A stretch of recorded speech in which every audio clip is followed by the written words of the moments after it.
Welcome back to the Plus Side of Nashville, everybody. For most adults, writing a check or helping a child with simple homework seems like pretty basic skills. But for someone who cannot read, those basic tasks are nearly impossible. Joining me now to talk about adult literacy is Meg Nugent, who's the Executive Director of the Nashville Adult Literacy Council, and Faye Parker, who's a volunteer tutor. Welcome. Thank you. You know, I was a little bit surprised, Meg, at just this crazy statistic that 12% of adults cannot read. And it's often people that are very good at hiding that fact. But talk a little about who is it that you all help? Who comes in to see you at the Nashville Adult Literacy Council? Well, we're here to serve any adult that's over 18 years old. And of course, we have the whole range from 18 to 80 or have. But the typical learner comes at age 30 to 40 and reads on a second or third grade level. So yeah, and often these are people who have gone through most of their lives being able to hide it. Oh yeah, they go to great lengths to hide the fact that they can't read. That it's such a stigma for them. Yeah, that they are definitely not going to admit that. Right. And we were talking earlier too, Meg, and you said that these people have really a very great memory. Yes, because that's how they have to, you know, cope. Yeah. If they can't read a word, they can't read a sign, they can't read a street sign, they have to memorize how to drive the car to get to point A to B. Absolutely. And then on the job, they have to memorize how to do things rather than read the job manual. Yeah, it's really, really interesting. And I know for you, Faye, being a volunteer with this organization, you get to work one-on-one yes. With these people. Talk about, why did you decide to volunteer to do this? Because I love to read. It takes me to places that I couldn't go otherwise, and I really realized that Nashville has 1 in 8 who cannot read, and I wanted to help them. So how do you help them?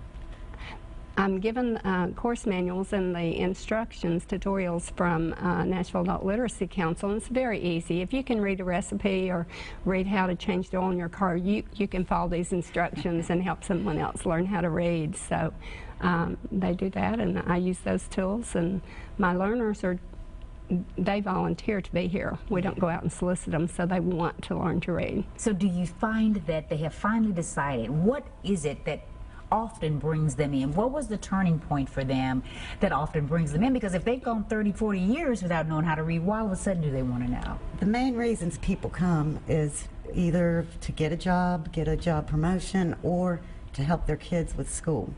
Okay. So those are the top reasons that just kind of finally make them say it's time to do this. I would love, Faye, for you to talk a little about it, and you don't have to name any names, but the folks that you work with, at this point, they have decided, I am ready. Yes. I am eager to learn. Do you find that their self-esteem grows, that everything within them, do they change as people? Very much so. In fact, I have 2 learners, and both of them have grown in confidence, self-esteem, have learned to do things through the Nashville Adult Literacy Council they would have never been able to do. And not all of that comes from me. They had tutors before me, and then both of them were waiting for a year before they had another one-on-one tutor after they lost theirs. So one has gotten his driver's license, bought a house. Because it makes sense. It's hard to get your driver's license if you can't read. Right. And negotiate buying a house. Yes, that's hard enough to do when you can read. I know. Right. I know. So, and it's just so rewarding, and they're so appreciative. I don't think that we have ever ended a session or begun one that one of them didn't say, let me just say, I'm just so thankful that you're here. And I've been praying for you because I want you to stay healthy for me. And I'm like, that's just another perk of the job. Oh my goodness, what great, this must make you feel just as good as it make them feel as well. And we got to take a break, but I do want to learn more about how there are going to be other volunteer opportunities for perhaps you that can help these folks out as well. So you two stay right where you are. We got to take a break, and we'll be back with more right after this.